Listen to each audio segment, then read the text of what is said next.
Do you think UFOs, the paranormal, weird history, cryptozoology, and outsider art are pretty darn cool? Then you're in the right place. Welcome to High Strangeness with your host, Steve Berg.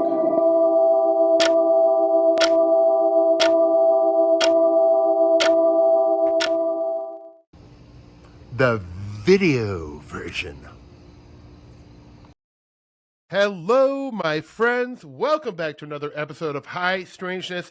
Tonight, I have an incredible guest, someone who I knew about for a while, but I recently met them at the beginning of the summer, and that is the wonderful, the great, the fantastic Delainy Bowers.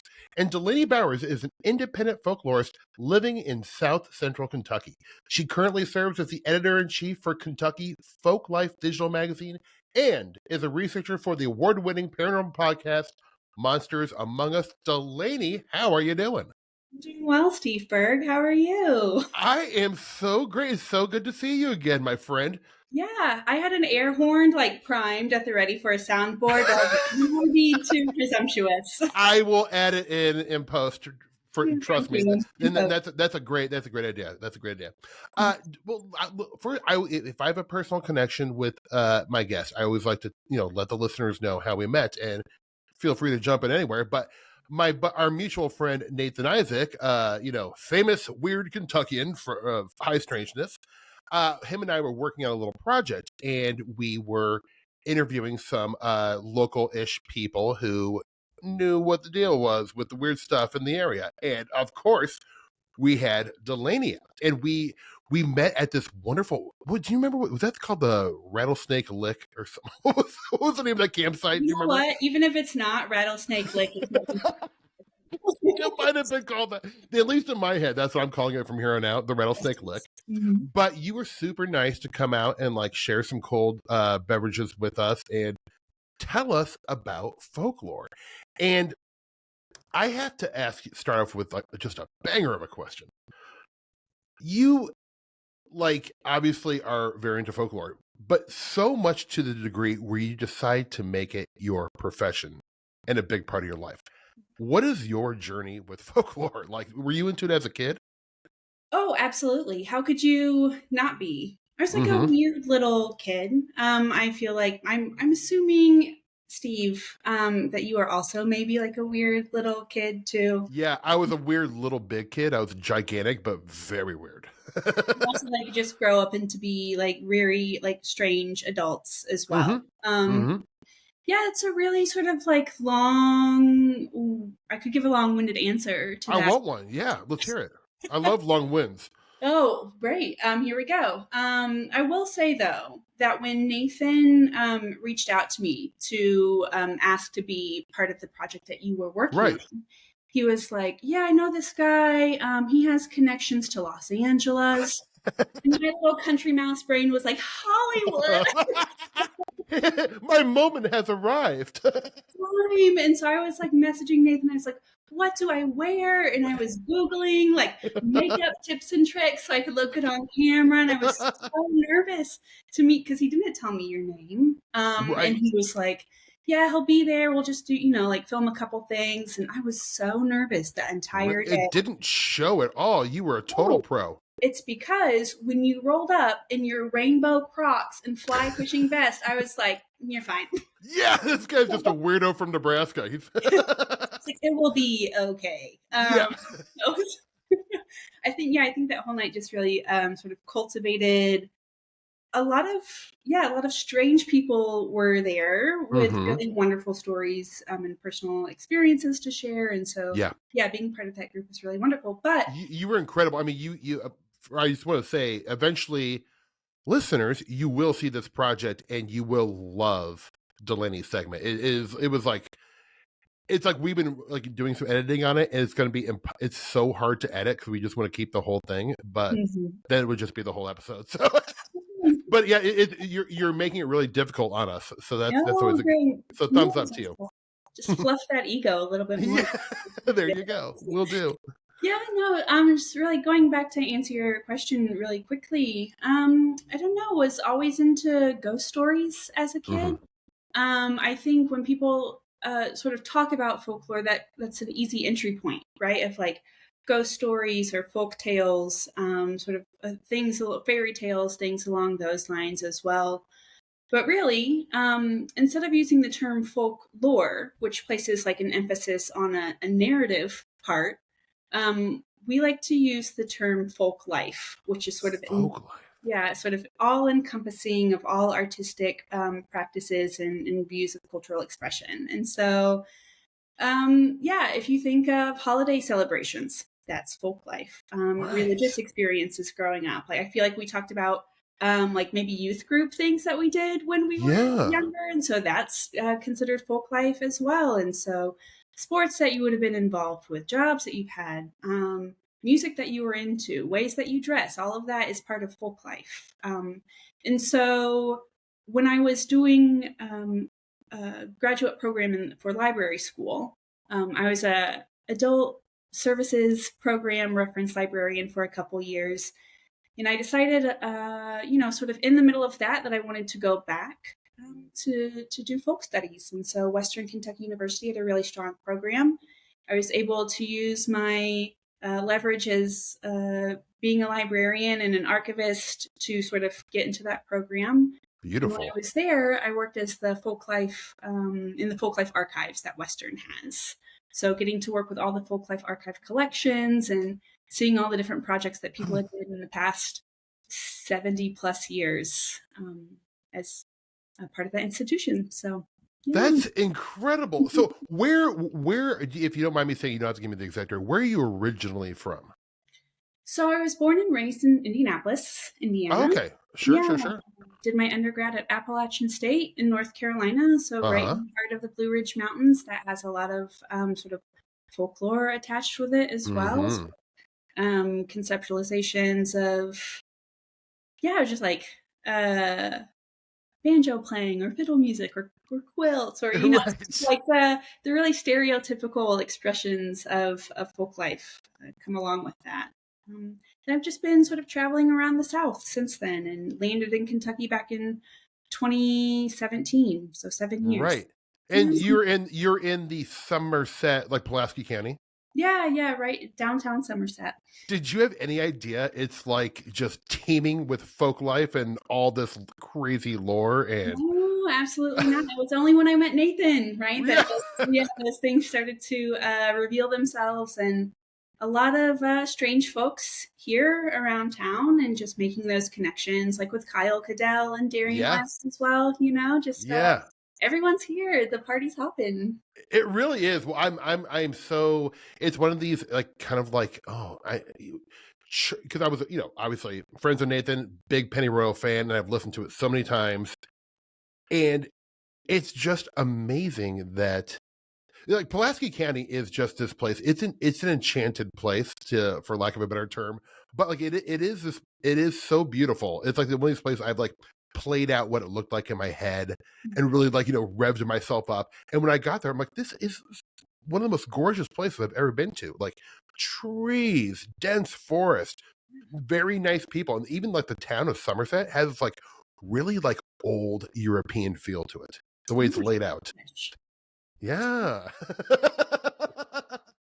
But I do like and I'm sort of all over the place, but that is an interesting trajectory. So like obviously like these stories were really important to you as a kid. Like did you was it like the ghost stories or did you kind of branch out into other maybe paranormal what would be considered paranormal topics like UFOs, cryptids and stuff like that or Yeah, I think it was always the ghost stories for some reason that really right. sort of wrapped their tendrils around me. And it's not that I don't have an interest in other things like cryptids or UFOs, right? I think Right. all of it, if we're going to go like the passport to Magonia route, it's all the same Yes. thing, just wearing different masks. Right. Um, but yeah, I don't know. I think there's just something about maybe like the spirit realm or Mhm. something along those lines that just really speaks to me and continues to speak to me. And Yes. sort of my magic practice that I do, I feel like is still sort of rooted in those beliefs. Right. Like in like folk beliefs or well, because recently I've been delving into more like trying to understand magic, and there's obviously like the Western European magic, and then there's Eastern magic, and then even like through the work of Timothy Renner, I've discovered that there's like this folk magic, and he talks about Mm-hmm. a lot of like folk magic, and I believe it's in the southeastern part of Pennsylvania. But I find it very interesting. And he talks about how like all these different areas, at least on the East Coast, have these like traditions that are similar but different. Is folk magic something that is going on in Kentucky? Oh, absolutely. And I think you might most often hear it referred to as granny magic. I'm Granny magic. still not quite sure if you're familiar with that. I I think love it. Timothy talks a lot about powwow and its connection to the Pennsylvania Dutch and practitioners throughout Pennsylvania. And that's actually been a long term sort of area of focus for a number of folklorists Really? who have done a lot of work with those communities and their practices up there. But yeah, So like so what can you like give me a couple examples of what folk magic is? Because like I mean like I feel like it's kind of new to me, but just in case my listeners don't really like, an yeah. example would be great. Oh, sure. I mean, I think of it as such like a personal practice using local materials in order to sort of um, just like sort of guide your direction. I think of or any sort of like rituals that you choose to engage with. So I really enjoy doing sigil magic. Mm. I Yes. think there's a lot of power that's in that. And when I create those sigils, I like to do those out in nature or spots that are close, sort of close to me. The materials that I use are sort of like local or plants that are indigenous to this region, right? And Right. so there's a stronger connection to that. I think of like the salves or the tinctures that I make are sort of using those products as well. And so I think it's just a way to connect more deeply with the land and the space that you're occupying, and also being mindful of those who were here long before we were, Right. and honoring those folks as well. I love the idea of doing magic out in nature, and especially like sigil magic is pretty much the only magic that I've tried and am familiar with. But the way I know it is the very like kind of bland traditional way of you write your intention or what you want on a piece of paper, you take out the vowels, repeating consonants, blah blah And blah. Then you draw the picture, you exactly, charge it, yeah. burn it, whatever.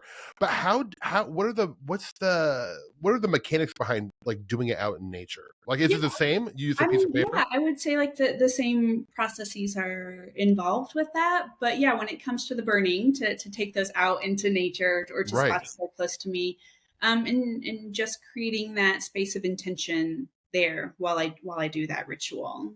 Ooh, I love that. I'm gonna try it outside. That sounds fun. You know what, Steve? I have like a list of things that I wanted to talk to to Oh my talk. gosh! Well, look. At any moment, you can please interject if you have Sure. something that is like that's on your mind. I would love to hear it. Trust me. Yes. I do. Before I let you do that, though, I Sure. want because one of you spoke. So you actually helped me understand. Okay, here it is. Okay, there's this concept called ostension, or maybe more specifically, folkloric ostension. And if I'm wrong about that, you can tell me. But I have recently, it's funny because like Nathan and I were talking, and at the same time, we were both getting really into it. There's this author named Bill Ellis and Paul Devereaux are two that come to mind who have written fairly extensively on this concept. And you gave the most beautiful and such it helped me understand it in a new way. Wait until you see what you said on the camera. It's wonderful. But would you mind like explaining to listeners what ostension is? And am I wrong in thinking there is like to make it specific folklorists call folkloric ostension, or did I read that incorrectly? If you always want to add like folkloric or folkloristic onto anything, I think that's totally fine. Right. There's Right. no problem with that. When it comes to ostension, I think most people might be familiar with the idea of legend tripping, right? Of Yes. going somewhere, sort of that physical enactment of going somewhere. Hmm. But really, when we think of ostension, it is behavior that is based on or influenced by folklore and legend. And so it's not, when we think of these tales, they might not be literally true, right? When we hear like an urban legend, Right. there's always the possibility, there's always like that there could be a kernel of truth. And Hmm. so ostension or ostensive action is then based on a tale that you hear, and it is behaving in a certain way or altering your actions based on a belief in that legend. And so I would say one that's like really popular, and I think I even talked about this during filming, was like Bloody Mary. Yes. So if you think of um, the whole ritual of like going into a bathroom, like at a slumber party, or maybe you're just by yourself. I don't know. Could be a 34 Hmm. year old woman trying it in her bathroom tonight. Maybe I'll be Right. jealous. Uh, but you've heard at some point in your life of this legend. So that's really how folklore is shared. It's passed around orally. Now that the internet exists, it can be shared digitally, and there are digital folklorists, which I think is really wonderful. As a side note, the Library of Congress is archiving memes, and so that's just something to keep in mind as Amazing. well. Wow. So if we go back, we've all heard the legend of Bloody Mary and going into the bathroom, and there are a million different ways that it could be done, right? Of that actual process.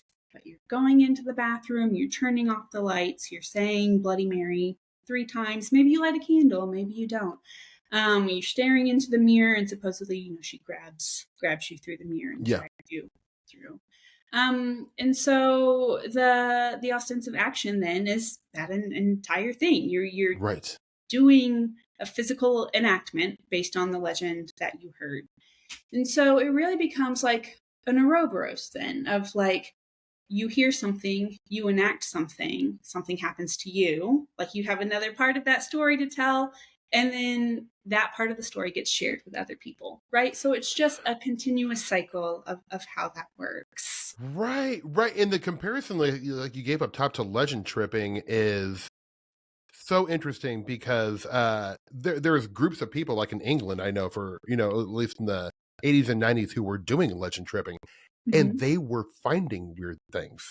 Like this Yeah. guy named Colin Andrews, who is probably better known in the UFO world, the crop circle world, but he was part of this group of like academics, and like really like not that should matter, but like they would get together every once in a while and do this legend tripping, and they would kind of add like a little like, hey, if we go to this tree by this prairie, we're going to find a Viking sword, something Mhm. like that. But what happened is they kept on doing this and all putting these intentions and almost creating these narratives to Mhm. add to these legends, Yeah. and they were getting results that were like, wait, whoa, we did find like not a sword but a Viking shield, like like it's really odd stuff. Right. And I do wonder, like just as a thought experiment, like is because I feel like the concept of ostension to me feels like it is very germane to high strangeness in general, Mm. because you hear about, like, let's say, like, oh, in these woods, a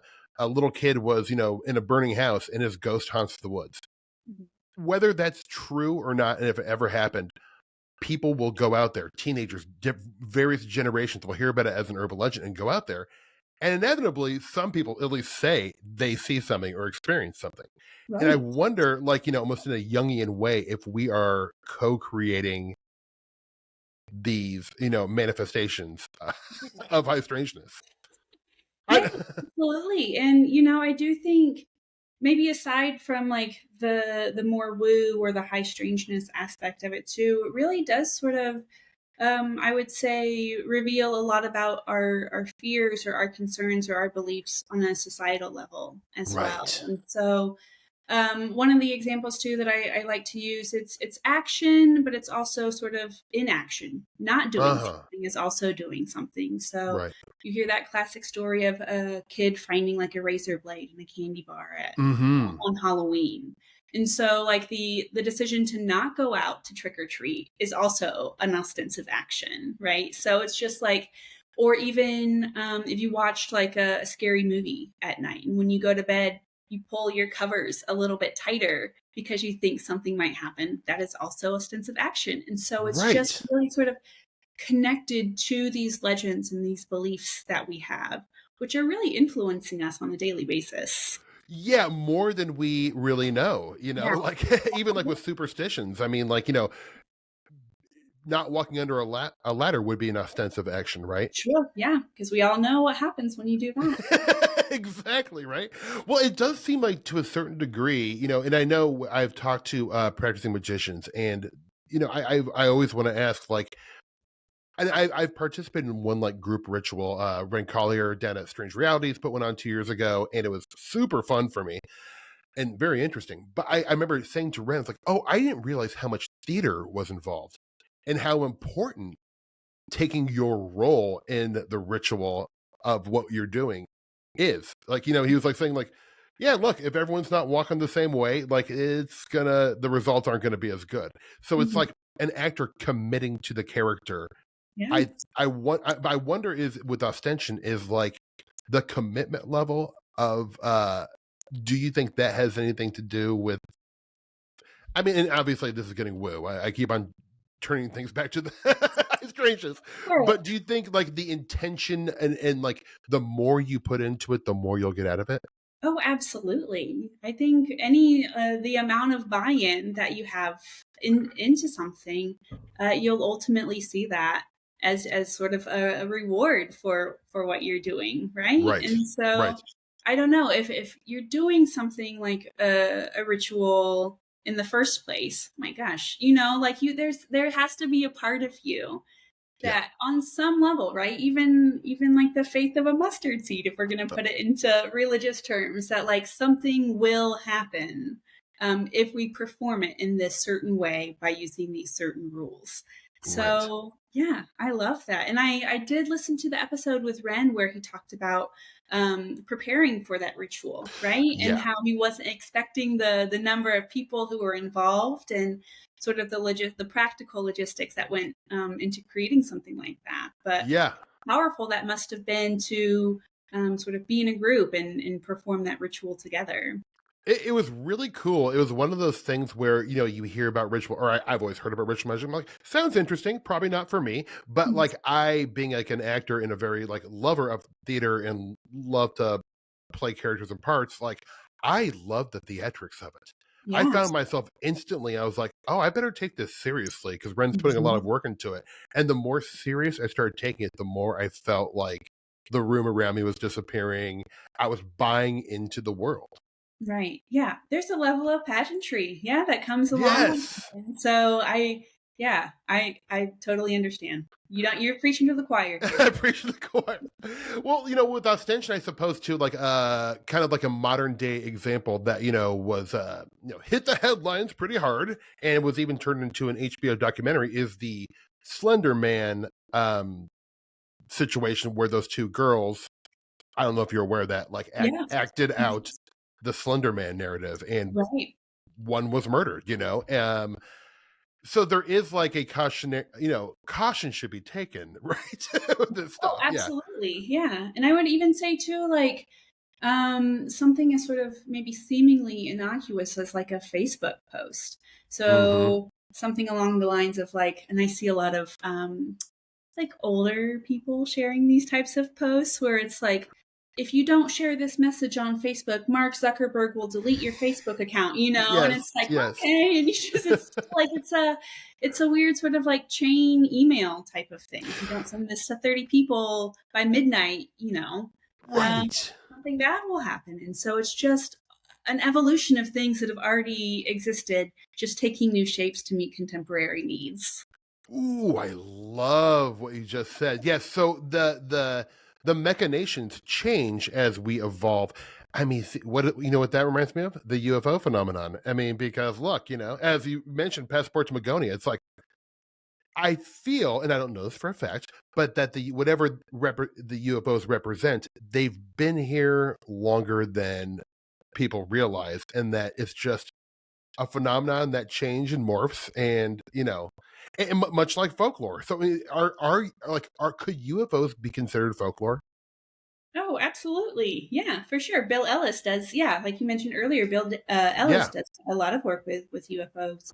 Um, and that's really sort of one of the cool things too of one of the first things that you're taught in folk study school is that folklore is both static and dynamic, right? Uh-huh. So if we think of the foundations sort of or the motifs of a story, right? Or the structure of a story, stays or a tradition or a practice or a belief, right? Sort of stays the same over time. But again, like you said, the machinations of how it's shared, how it's interpreted, how we sort of maybe apply it again in a contemporary setting that allows it to change. There's a fluidity that exists. So both static and dynamic.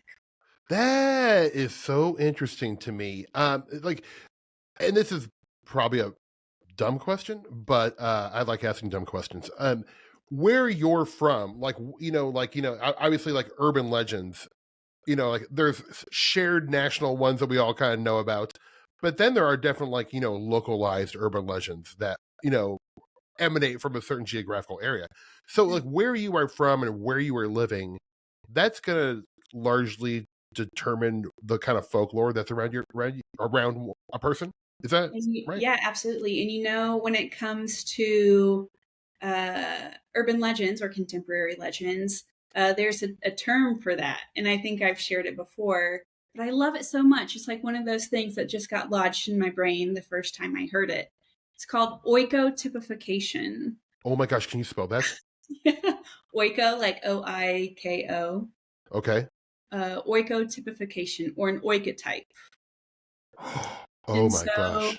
it's taking, let's use, for example, like the story of a man with the deranged killer with a hook for a hand, right? Right. So we've all sort of heard that story before. What happens is when you share it locally, or you're saying like, "Oh yeah, I knew Mark and Pam who went out to Saunders Road, just right off 27," and you use those specific place markers to tie it directly to a place that is localized to you. Right. That's becomes a practice of oikotypification. Those are oikotypes of that narrative. Oh my gosh. I am going to overuse oikotypes this month. Like it's gonna be my word of the month. Great, love Yeah, it. so I can't meet you fellas out for a beer tonight. I'm researching some oikotypes. You know what I'm Yeah, saying? I'm doing an oikotype. That's so Oikotypes, it's cool. fine. Is there like I mean like going even deeper into like location, do you think like geography like topography and geography play a role? Oh yeah, I feel like Nathan in his Pennyroyal series really sort of drove home that idea that place and location and identity and connection to land, like geographical, topographical locations, really, yeah, and has an influence on all of us, right? How could it not? Right. Right. And sorry, I am so sorry I'm all over the place. I have No, so many questions for I don't get to talk to folklorists very much, so I'm like overly excited right now. But no. you did mention that, like a lot of times maybe it's not a rule, but like, oftentimes there is a kernel of truth in a piece of folklore. And does that usually mimic where society is like at the time, or even like, what era people are at? Like, like I I'm not phrasing the question right. It's there is a kernel of truth to it, but is the truth that is wanting to be getting across, those can change drastically, right? And do you think eras have a lot of influence on that? Oh yeah, absolutely. No, not a dumb question at all. Of course. Again, I think it sort of goes back to that idea of folklore being dynamic, that it changes as a result of the society which is using it, or which is sort of sharing it, or adapting it to meet its own needs. And so, whether that is based on like how it relates to ideas of like gender or identity or politics or religion or sort of like socioeconomic status, right? So, yeah, the way that we share things were inherently influenced by the times in which we live. And so Right. that's reflected in the folklore that we share. Ooh, interesting. Have you like I would imagine you're probably hyper aware of like new and emerging folklore and she just made a very funny face like no, not me, not me. But well, I mean like are you I guess the question is are you noticing anything that's kind of bubbling up in the last few years like some new folkloric pieces? You know what? I can only sort of based on like the media that I consume, right? Yeah. And if we're speaking maybe strictly in the field of high strangeness or the paranormal or the supernatural, one of the things that sort of comes to mind is again, I'm going to use him as an example. I think many times tonight, just because I love the work that he does with Strange Familiars. Mm-hmm. Tim Renner and his work with the Flannel Man sort of Yes. character that's a lot of people are sharing their experiences with and encountering this sort of figure. The same goes for the podcast that I work for, Monsters Among Us, where people are calling in their experiences of sighting mirrored men, which are three Whoa. men who, or three figures who are all wearing the same clothing. They move synchronously, also like all together.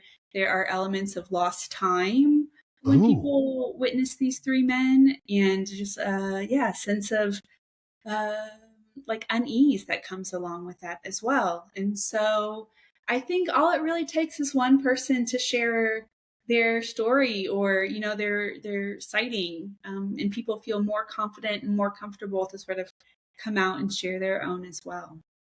That is so mirrored, man. I didn't know. I'm gonna go down Yeah. a rabbit hole about that. That's for sure. That is really wild. One question I have, and it's probably another dumb question. I like how I said one question I have. I've had like 5,000, and I'll No, have another 5,000.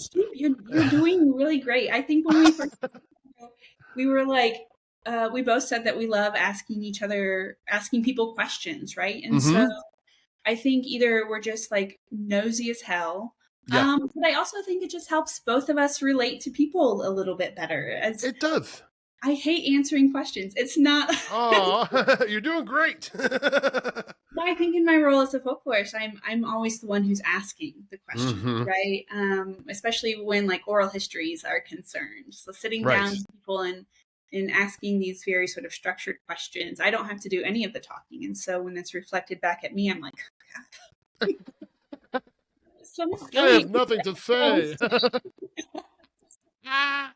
Well, I want to ask you: is there? Because like, I'm sure there is, but like when I like think about mythology, which I love, and then I think about folklore, it's kind of I can kind of see how they're different, but I can't really tell you how they're different. Hmm. Is Or it, see me? yeah, I'm asking you: is there a I guess to you are they similar ideas or concepts, or are they very different? And if they are different, how are they different? I suppose. Yeah. Let me. I'm writing this down really Yeah, quickly. no problem. Details. It's been a hot minute since I've taken a class. But in our genres class that we take, right, in folk studies school, no, so there are differences between folk tales, contemporary or urban legends, and then myths. And Right. so if I'm thinking back correctly, and what no one hold my feet to the fire with this, right? Because I could be just speaking out of my ass. But so folk tales, oh my gosh. Anyway, I will say, here's the difference. You can explore that on your own, but there are differences. And so myths usually have sort of a creation element to them, right? Or they are inherently tied to like how something came to be. There is a religious connotation, can be a religious connotation to them. Hmm. Thinking of like gods and goddesses and Sure. spirits and how those are shared. Legends, again, like we talked about, have like a kernel of truth to them. They are placed within a contemporary setting. And Right. then folk tales usually are sort of structured in a way it's like once upon a time, right? So we think of those. There are like archetypal characters that exist within those stories. They often feature sort of like animals too, like or an element of magic that comes along with that. And so, yeah, it becomes sort of a thorn in the side of folklorists when people misuse or like interchange those words. Um, Right. to no fault of any, to anyone not knowing the difference Yeah. between, right, me making my half-assed notes over here if I can recall something from 7 years ago, but just like there are differences between those three types of genres, and what they mean, how they're explored, how they're shared, and sort of what we can extrapolate from them. Interesting. No. That makes sense to me. That makes sense to me. So then, urban legends, I guess is that a genre unto itself, or is that just like a new like fancy like the kids call folklore urban legends? Like I can So, like it is a genre to itself. genre in and of itself. Yeah, absolutely. So, sort of one of the pioneer folklorists is a woman named Linda Day, Degh, and one of her co-authors, Andrew Vagnoni. Oh, that's a fun name. I'm getting that wrong. Really sort of helped propel that in the 80s, conversations regarding urban legends and contemporary urban legend making during those times. But yeah, Linda Day, pioneer when it comes to those conversations. Right. I honestly like I can't. How is it different though than folklore? An Oh urban no, legend. it's a part of folklore. It's a Yeah. part of folklore. Okay. So it's almost like like a rebranding, like a hip Yeah. for more modern times. Yeah, it's a subscription based genre. Yeah. Join the urban legend Patreon, people. Yes. Oh God. It probably exists out there somewhere. I need to capitalize on it. Right. Yeah, no, definitely a part of folklore, but its own sort of genre within oral narratives. Interesting. Do you mind? Can I bend your ear and tell you about a new little piece of folklore? Because I wanted to see if you have heard about this. I'm all ears. Okay, so I was at a like a paranormal high strange conference about 9 months ago, and after I was, the best thing about going to these things is hearing people's stories. And this gentleman came up to me. He was like, "Hey, when you have time, can we speak?" I'm like, "Of course." And so I was saying hi to people, blah blah blah. And then we went outside and we chatted, and he was like a geneticist, is like real like intellectual dude, and he was like, "So when I grew up in Nebraska, I grew up like in York, Nebraska, very like agriculturally, corn was the big crop there." And he said that there were these tales that grandparents and parents used to tell the kids of the corn wolves. And I had never heard about this before. And he said that when you were little, your mom or your dad or your grandparents would tell you that don't go into the cornfields at night because the corn wolves will get you. And, he's like, "Oh, of course, we just thought it was like some tale, a cautionary tale." But then he told me that he saw one, like a giant apparition. And he was nervous. He did not want to talk in front of other people. Like, I was pretty convinced this guy believed what he was saying. I don't feel like he was. I mean, and maybe he was. I mean, I don't have evidence. But he said not only did I see it, other people in the area for this short period of time, this one summer, I think it was in the summer, he said, maybe not. But he said people were seeing this apparitional, very large wolf moving through the cornfields. And I had never heard about that before. And then I did do some research, and I guess in Iowa as well as Nebraska, where, corn is the biggest crop in Iowa, I found some other cases of people talking about the corn wolf. And I was just blown away. When you think you heard it all, here's a new little fun tidbit. Have you ever heard of a corn wolf? No, this is my first time hearing of a corn wolf. Yes, all right. No, first time. How wonderful, though. I thought so too. Yeah. Yeah. I mean, because like I do love the idea. I'm super into like locations, just like Nathan. I think that was one reason I resonated with his research so much, because I am obsessed with like taking any location, Indianapolis, for instance, like, and just deep diving into the weird history, the folklore history, the cultural history, who's been there, who's left there, what religions were. It all plays a part in the stories that we get.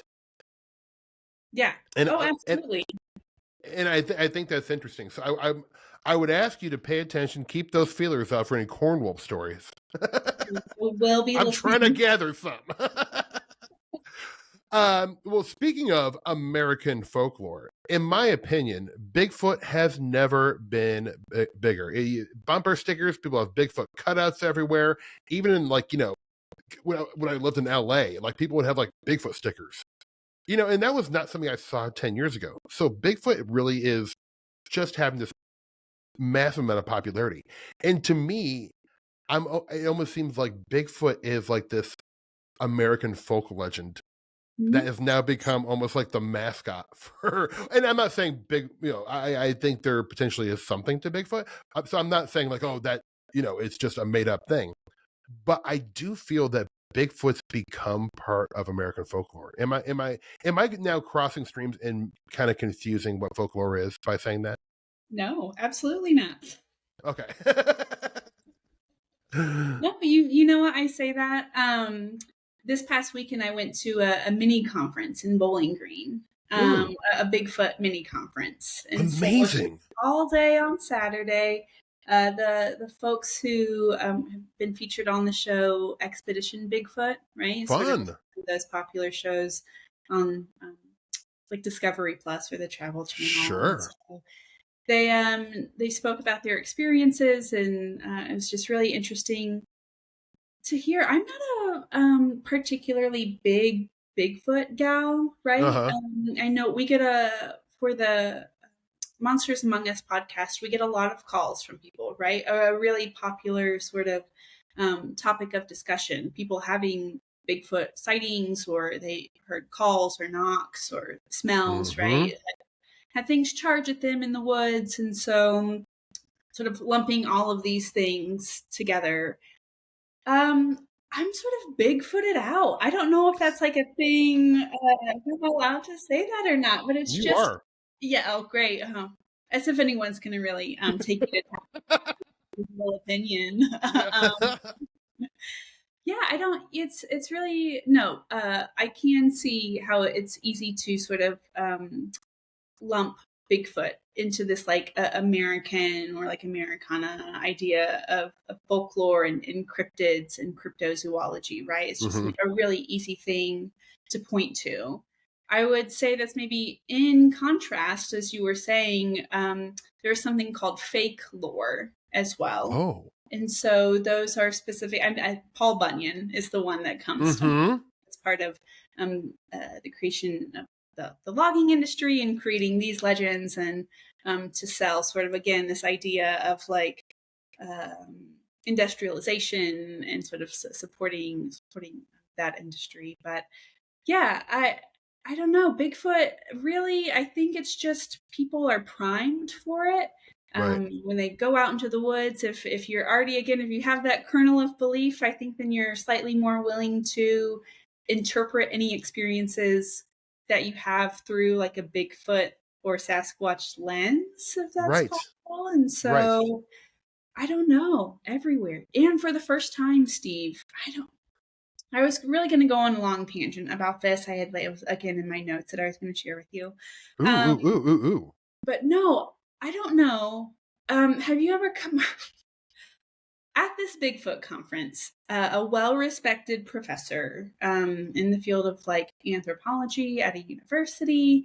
Jeffrey Meldrum? Yes. Bingo. Okay, great. Thank you. Yeah. Shared his very lengthy presentation about just sort of like the physical, like the anatomy of Bigfoot, right? Right. Really focused a lot on Patty's caked up peach and her really sort of sizable ass that she has. It's like, whoa, the guy is really, really focused on that. Digging into it. Wow, you can't get enough of it. But for the first time ever, I saw a plaster cast of Bigfoot's ass. Have you seen that? You're familiar with that? No. No, but if they start selling them online, I'm buying one. Yeah, it's right there. And it was a very sort of detailed imprint of the anus and like the genital opening in regards to it being like a female. And I think at heart probably just a very immature 12-year-old boy, because I was stifling a lot of, just really pushing it down Yeah. because it just seems so absurd. Sort of like the seriousness that was coming along with Yeah. this conversation, Right. with no sort of like self-awareness that we're talking about Bigfoot's butthole, right? Yeah. And so it was just, and everyone was like writing notes, and they were like nodding along, and I was like, oh, I was just like screaming internally. I know. I don't, it's just, that's, for flesh and blooders, right? For like relict hominoid sort of folks who are like hardcore apers. Yes, there's, Yeah. Yeah. sort of like a breeding population. And, I don't have a connection to that, right? Like I don't Yeah. have a buy-in to that. And again, to bring it back to Timothy Renner, God, I'm going to tell him that I talked all about him. He's great. His work is so good. And the work that he did with Where the Footprints End, and I love those books. and leaning more into the woo, right? Mhm. Of like treating Bigfoot not as flesh and blood, but as a manifestation of the other. Yeah. And how that can relate to maybe either like an interdimensional or a spiritual realm, or Mhm. who knows what it is, right? It doesn't Right. just necessarily have to be a lost colony of large primates out in the woods. Right. Yeah. Right. So. It's interesting. I have kind of like this like pet woo woo insane psychedelic idea that I have no evidence at all to back it up. But I've been because I think about the popularity of Bigfoot, and obviously I probably online culture has a lot to do with that. But I guess if you want to get like weird and kind of like heady about it, it could almost be that Bigfoot, in order to interact with it or hope to get a sighting of it, you have to go outdoors. You have to get away from cities. You have to go to a forest or a cornfield or the edge of a river. And I'm wondering if because I do feel like every year I'm almost shocked at how much more popular Bigfoot becomes. Mm-hmm. And I wonder, as we get more technologically based and we're inside more, and the world's the world's scary outside for a lot of people.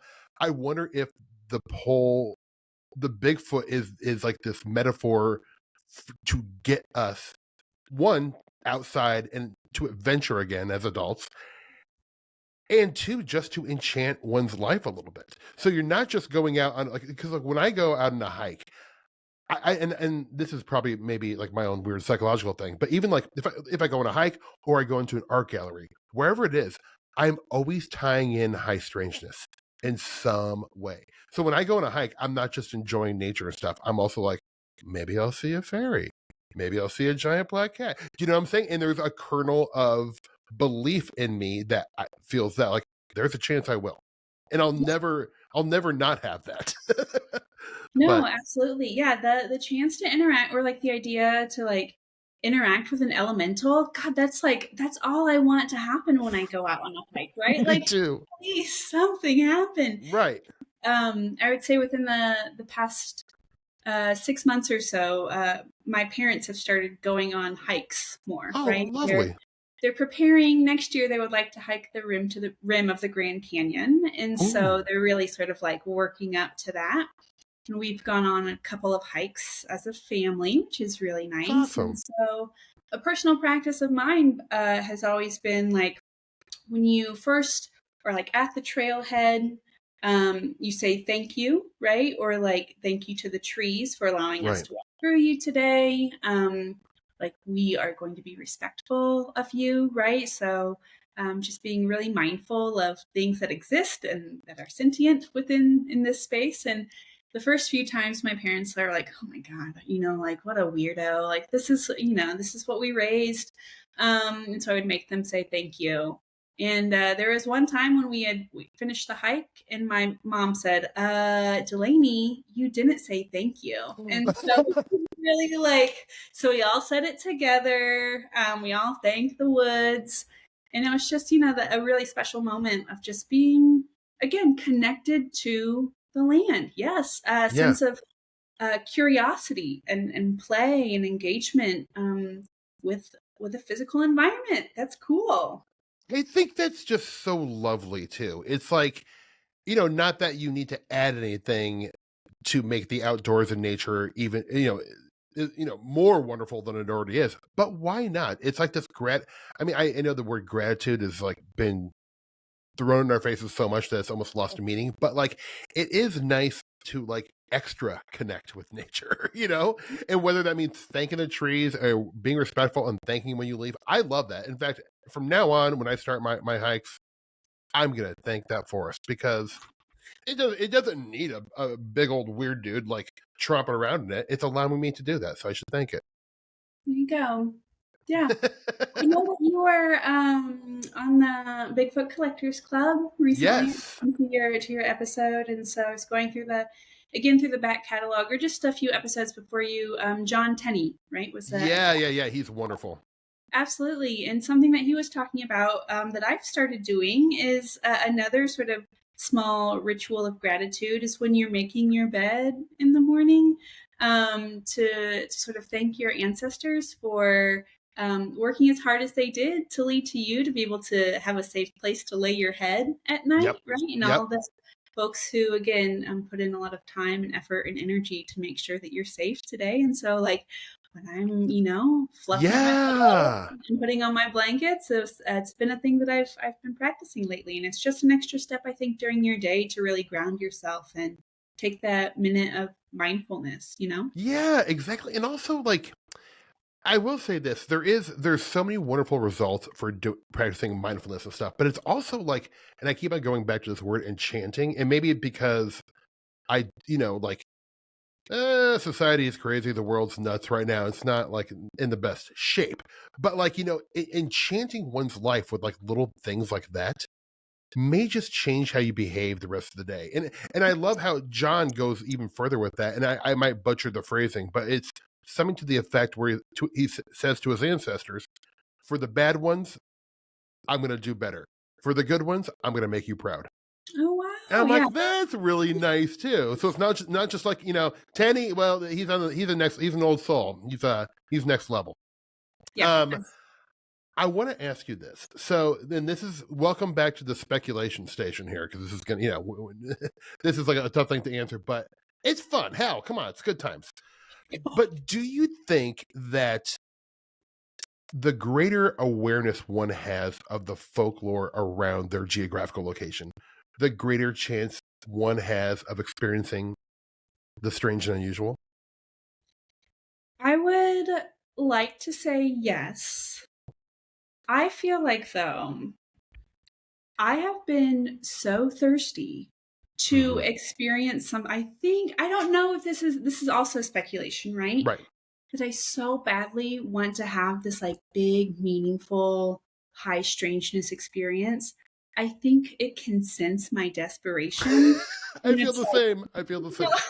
no, not yet. Like, Yeah. you need to let go of your attachment and really just sort of try to exist sort of in the moment, and that's when it'll happen. I think Right. I reek of high strangeness desperation. I do too. I do too. Guilty. Gross. No,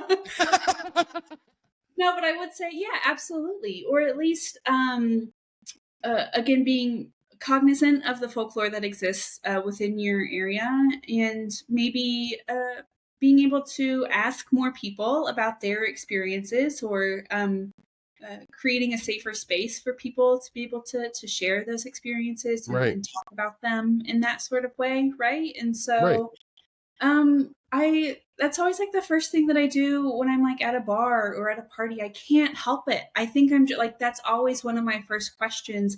I really come in like a freight train with like the weird and maybe like the unsettling, but I just Mm-hmm. want to know. I'm just curious. And so I'm Right. always like, have you ever seen something strange? Yeah. Have you ever Yeah. heard a noise? And it's, it's just like what is it like beyond belief, fact or fiction? I'm just like, Mm-hmm. have you ever have you? Well, gosh, you and I, we might be related. I do the exact same thing. If usually I'll give it 5 minutes when I enter a bar or a party or a social gathering. But the rest of the night, once I get like half a brewski in me, I'm like, so you ever had a poltergeist in your kitchen? And but what's interesting is it very rarely are people put off by it. I have found there's a lot of people, like some people just make like, oh, like they will, think I'm being sarcastic and just kind of like, brush it off. And I don't push it. But a lot of people, and people have said this, in so many shows and books and whatnot. It's like you ask somebody, it's like, well, have you ever had like a paranormal experience? They're like, no. Well, there was this one time where I saw like the apparition of a hand fly across the room. I'm like, whoa, like Yeah. it's interesting, but it's a deal, and then and just like move on. Yeah, but we don't know unless we ask. And I think like the thing is, what I found, Delaney, is that I think people like being asked this stuff. I think everyone is into this stuff. They may just not know it. Yeah. Oh, absolutely. And I think there's a way to do it where there's like a level of respect that's happening, but you also do it with like a level of charm and sort of an invitation to like move closer. I think about Nathan Isaac is a really good example of this, right? Of someone who is so charismatic and so warm and inviting that like when he tells you his story, you're leaning in close, right? Oh, He's just a really wonderful storyteller. But then he also sort of reciprocates that back to people and is curious about their experiences as well. And so I was thinking about this earlier too, of just like my existence as a folklorist or someone who's in the field of folk studies. Like I want to exist as a safe, soft spot where people can land, right? When they share their sort of experiences with someone. And that this idea of like, let's crack open a couple cans, right? Like, spark a few J's and talk about the 6-legged creature that you saw down on Keno Road the other night, Like, yes, please. It's like, I'm ready for it. I'm open and listening. And I think that's one of the things that I'm most proud of is my ability to be a listener, like a good listener, and not interrupt people with a lot of questions and just sort of, again, create that space where they can take their time and they can be vulnerable and open and share as much as they want to. And I have no desire to like prove them right or to prove them wrong. Right. Again, you just have to exist with someone in that moment. And I think that's a really beautiful thing. And I think I try to work really hard to be the type of person that people feel safe around to share those experiences. Well, I'm telling you that they are. You give off that energy immediately. I mean, because like you and I, like when we met, and about 3 minutes later, we're having like the craziest conversations. Yeah. Granted, we're both into this stuff, but like, I was like, oh, she's like an old friend, like easy, comfortable sort of feeling around people. Well, I think you give that off, so I don't even think you have to wish that. You just are that kid. Thank you. No, let me ask you this question, and you can tell me no. But you did tell me, you were like, oh, I really wish I had, a high strange experience. But you did tell me one that you had. Did I really? Well, yeah. I mean, driving on the road, there was an animal. I don't want to give it away. What are you? Is a snake? What are you talking? No, wait. Didn't you see a Black Panther, like a giant black cat? Oh God, yeah. I see. Look, like for me, would be one of the great things to see. And you're like, oh yeah, that thing. You see, you did what you just did what you did what people do at parties. That's amazing. Like, I mean, that's. I mean, do you mind talking about that a little bit? I mean, it was such like a quick thing that happened. I can't even believe that. I've lost all credibility. I'm going to stop this recording, just close my computer, and walk away. It's been all lies for the past 15 minutes. Yeah, no, I was, out for a drive one evening through the Daniel Boone.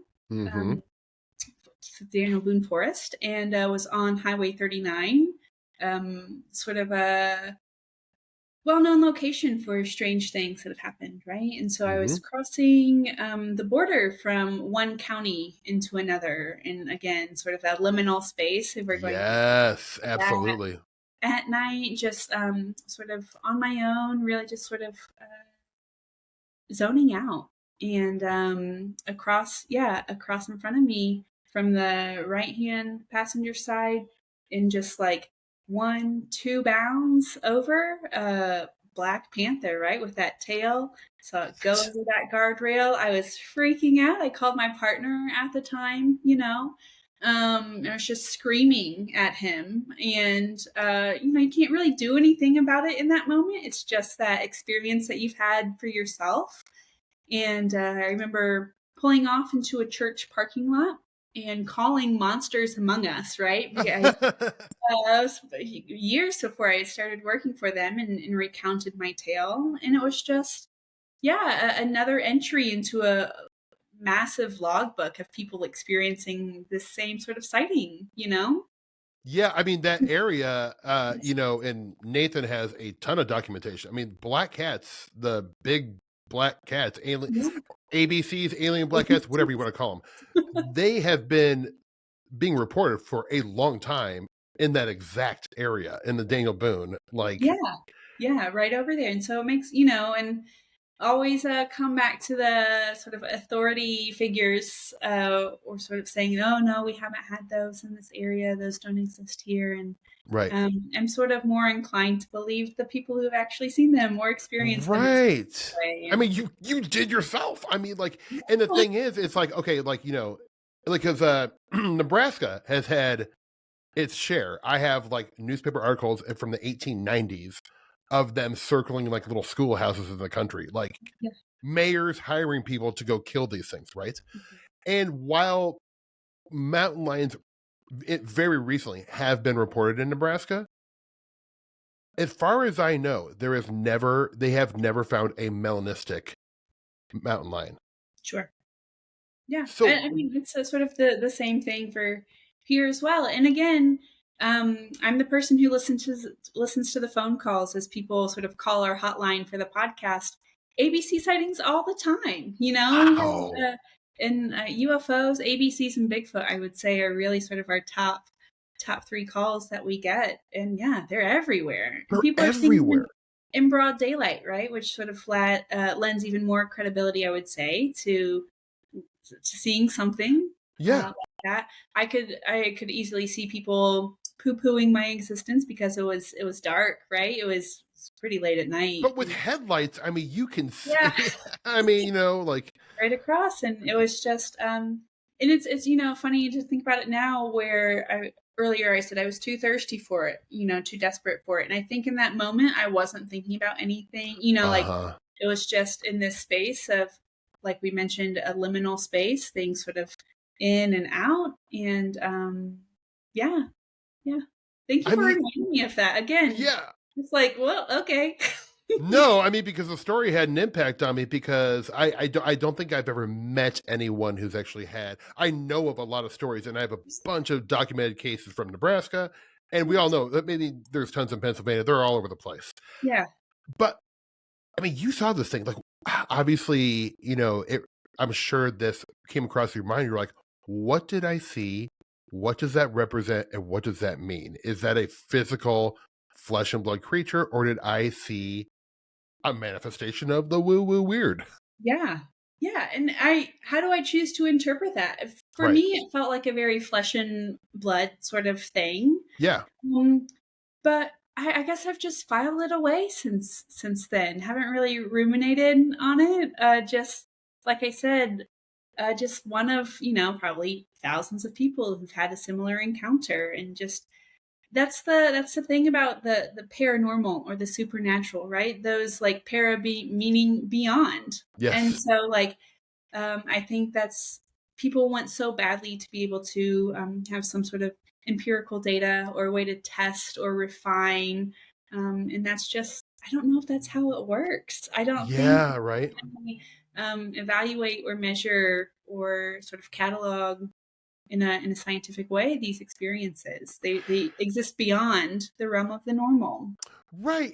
And one of the things to me that is like, I'm like, well, let's say this is like a flesh and blood creature. Well, I would really think then there would be evidence of it. And I wouldn't know, like, why would, the forest I mean, there's mountain lions and bobcats and bears. There's things that can hurt you worse than maybe an alien black cat.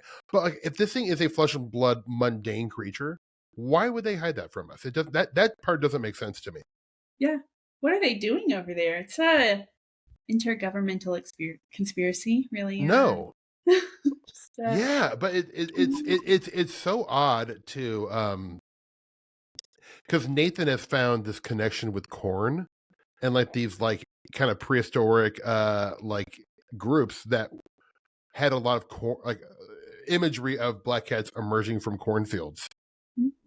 But this is in America. I mean, like in a time where like it's just interesting.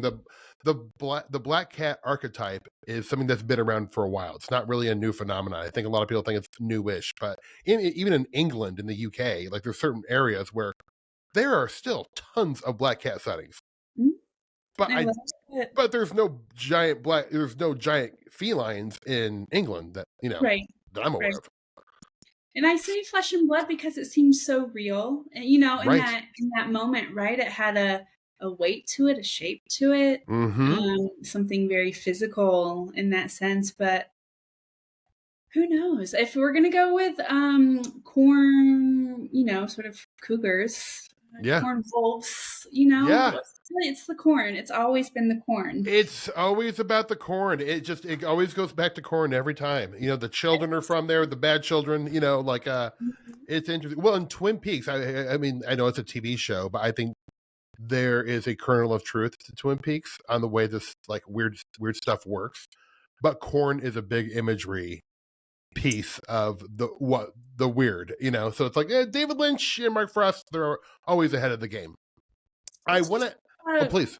Oh, sorry. Go ahead. No, please.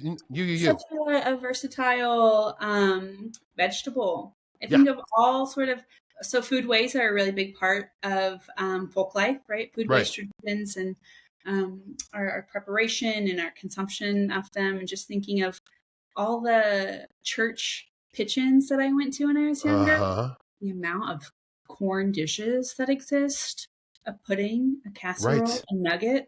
Right. I mean, they're making into fuel now, ethanol. I mean, like, corn, you're right. It is a versatile vegetable. There we go.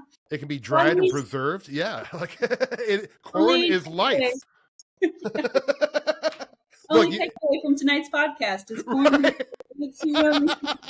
I mean, the mascot of the Nebraska football team is the Cornhuskers. I mean, good Lord. Starting to make sense. Everyone's going to think we're being paid by Big Corn, I'm sure. I wish Big Corn would pay me. I would take it. Well, I have to ask because, and I know I don't know how long you've lived in Somerset, but you're not from there. But since living in the Pulaski County area, I would imagine that you've kind of taken notice of some of the weird things and weird stories. And is there any folklore that you're particularly fond of from the Pulaski County? I mean, the Beast of Keno Road. What's that? I don't know about that. I feel like it's a dogman character. Okay. It takes on different iterations based on who you ask. I've heard there are, again, some people, like a big canid creature charging towards people at night with the glowing red eyes and like the long snout. Whoa. Another friend, I believe, tied it to like a connection of an old like sort of stone cabin or a stone foundation that existed on the side of the hill, that like that's where the Beast of Keno Road lives. And so, I feel sort of like I haven't done my due diligence when it comes to Pulaski County folklore, and that was one of the things.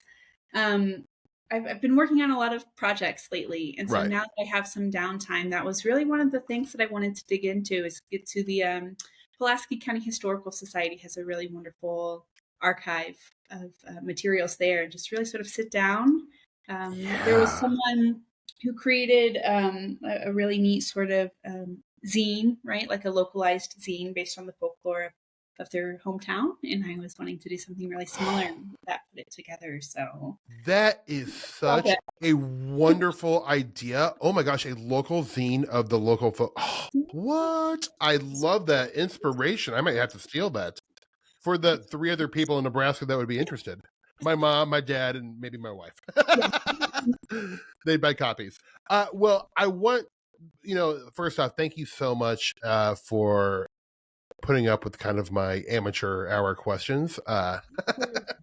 I'm no academic, but this has been like so much fun. It's so what a fun opportunity for me to talk to someone as brilliant as you, and who also has a handle on kind of like the high strange woo woo stuff as well, and the tie-ins. So thank you so much. But I do want to ask you.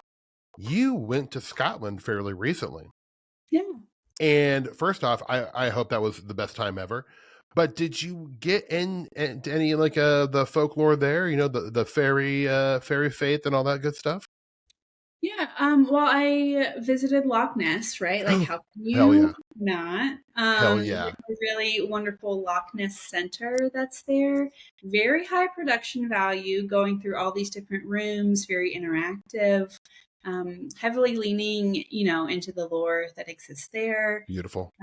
There's the long-term researcher. His name is escaping me right now, who lives right on the banks of Lake Ness or Loch Ness, and has devoted his entire life, right, to researching Nessie at the expense of most relationships and careers and Yeah. a bit of like real social connection. But this is a quest, right, that he is so devoted to, and it was really sort of wonderful to witness that as well.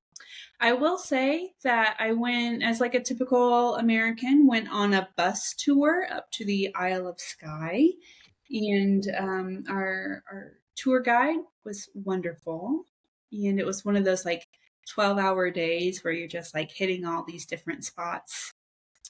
And the one legend that really stuck with me was the legend of Saucy Mary. I don't know if Wow. you've heard of her I before. haven't. Well, why you would have. I hadn't either. So apparently, she was a Norwegian princess who was married to one of the clan chiefs, and they lived right sort of at the point of an island. And Saucy Mary, or Mary, being an entrepreneurial woman, very aggressive, very proactive, put a giant chain across the land so that any boats coming through would have to pay a toll, right? Like a really exorbitant toll to get through. And she made a killing off of this. And so after the ships would pay the toll, she would let down the giant chain, and she would put the chain back up after they'd gone. She'd raise up her shirt, flash her titties, jiggle a little bit, and that's as a thank you, and that's how she got the name Saucy Mary. And it was really wonderful because we passed by a mountain where her cairn sort of has been placed at the top in remembrance of her, and it is shaped like a boob with a little nipple on top, and so No way! It's incredible. with a nipple on top of the mountain. I must see this.